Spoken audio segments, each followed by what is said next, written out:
मेरे प्यारे भाइयों और बहनों,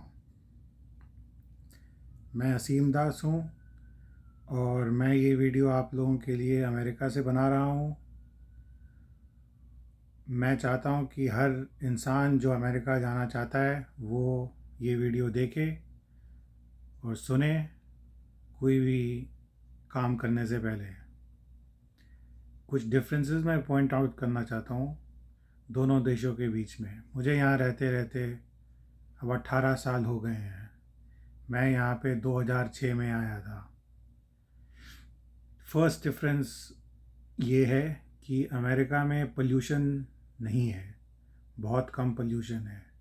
चाहे आप इसको एयर पोल्यूशन मान लें, चाहे पानी का पोल्यूशन मान लें, चाहे सॉइल पोल्यूशन मान लें, चाहे साउंड पोल्यूशन मान लें, यहाँ पे किसी तरह का पोल्यूशन जो है वो इंडिया के मुकाबले में बहुत बहुत हाईली कंट्रोल्ड है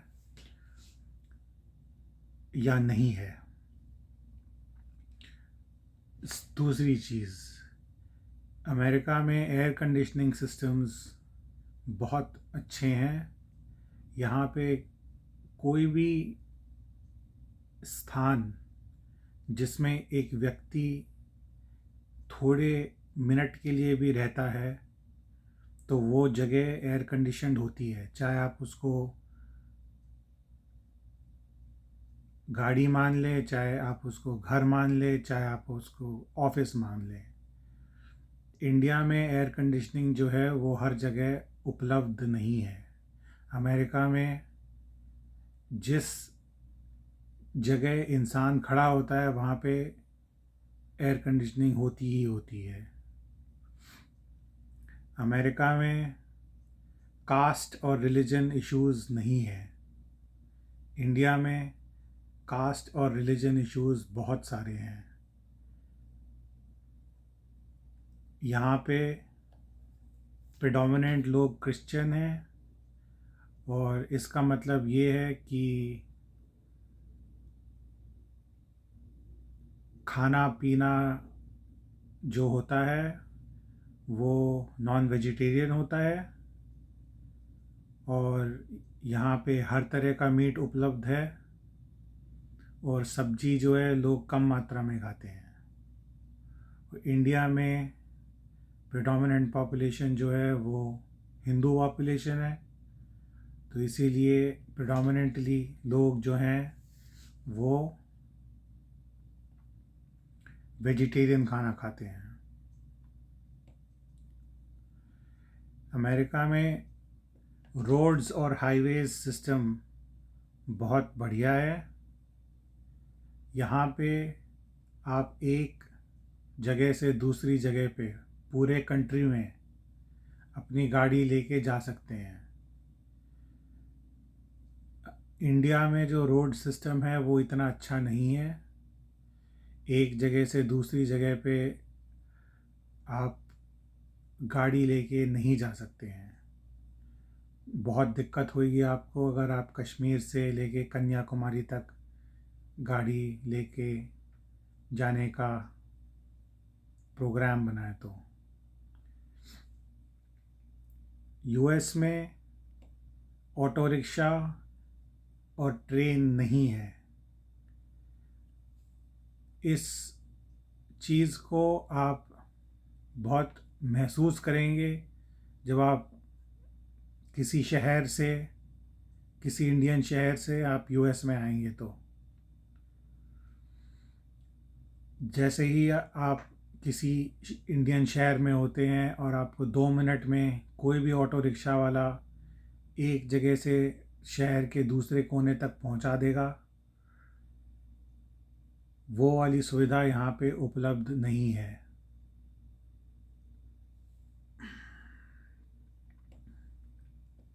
यूएस में इंग्लिश के अलावा एक दो भाषाएं और बहुत प्रोमिनेंट हो गई हैं। वन बीइंग स्पेनिश और दूसरा बीइंग फ्रेंच क्रियोल। ये दो भाषाएं जो हैं ये इंग्लिश के अलावा बहुत स्ट्रॉन्ग हैं, पहले ऐसा नहीं था। इंडिया में आपको तो पता ही है, हर स्टेट की अपनी लैंग्वेज होती है और कंप्लीटली डिस्टिंक्ट लैंग्वेज होती है। अगर आप उस स्टेट की भाषा नहीं जानते तो आप उस स्टेट में एक फॉरेनर जैसे रहते हैं।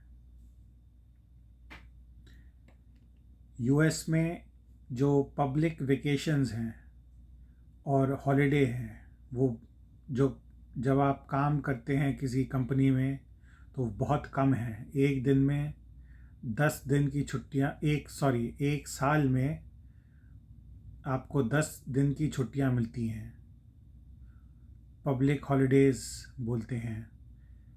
और इंडिया में वही पब्लिक हॉलिडेज़ बहुत ज़्यादा होती हैं कंपैरेटिवली। एक चीज़ मैं आप सब लोगों को बताना चाहता हूँ इन टर्म्स ऑफ घर, मकान। अमेरिका में मकान खरीदना और मेंटेन करना जो है वो एक बड़ी इंटरेस्टिंग एक्टिविटी है। यहाँ के मकान जो हैं, जब आप देखेंगे तो आपको बहुत आलीशान लगेंगे।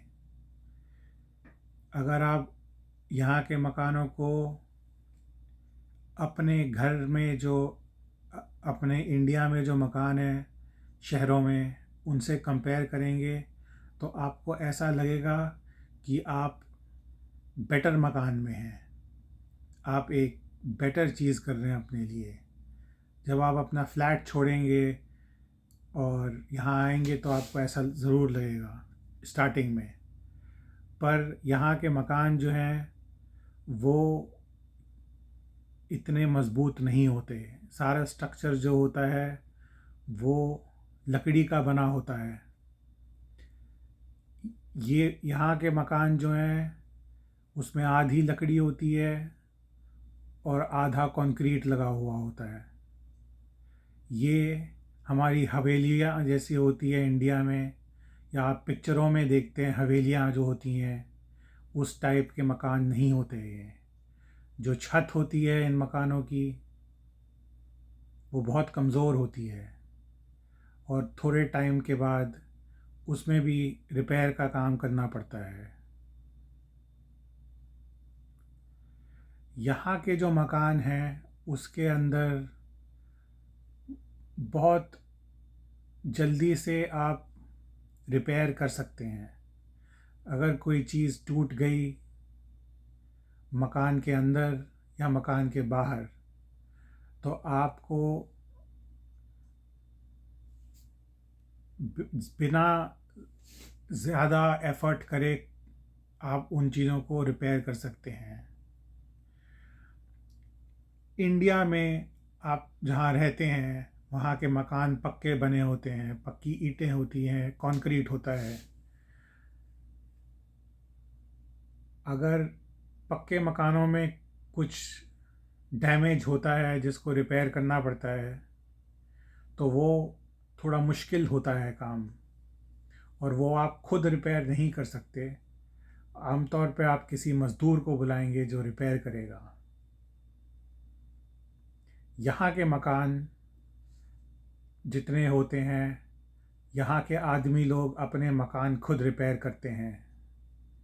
यहाँ पे मज़दूर टाइप लोग जो होते हैं वो महंगे होते हैं, इसलिए जितने लोग हैं वो अपने मकान खुद रिपेयर करते हैं।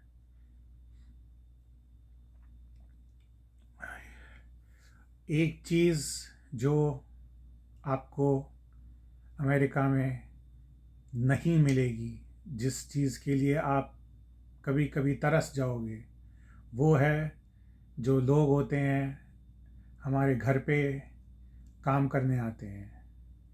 इंडिया में जो हमारे घर के अंदर काम होते हैं, जैसे खाना पकाने का काम हो गया और सफाई का काम हो गया और डोमेस्टिक हेल्प जिसको बोलते हैं, उस टाइप के जो लोग होते हैं वो अमेरिका में नहीं होते।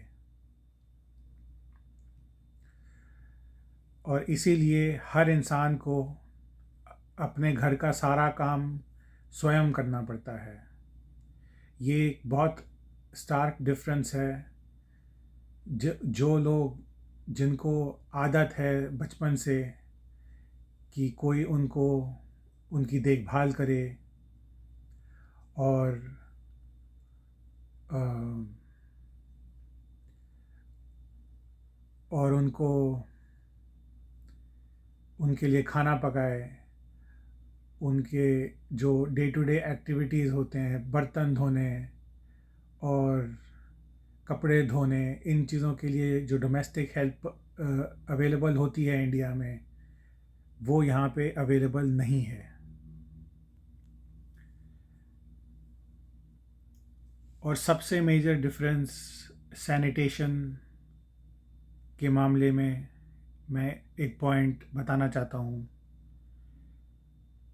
यहाँ पे Indian rest rooms squatting style नहीं होते हैं और मेजॉरिटी जो होते हैं रेस्ट रूम्स वो सिटिंग कमोड स्टाइल होते हैं, जिनको वेस्टर्न टॉयलेट्स भी बोलते हैं इंडिया में। और यहाँ पे जो वेस्टर्न टॉयलेट्स होते हैं वहाँ पे पानी उपलब्ध नहीं होता है। आपके लिए टिश्यू पेपर अवेलेबल होते हैं हर जगह पे और उसी से ही आप अपना काम करते हैं। इंडिया में स्क्वैटिंग टॉयलेट्स भी अवेलेबल होते हैं और सिटिंग टॉयलेट्स भी अवेलेबल होते हैं और इन दोनों रेस्ट रूम्स में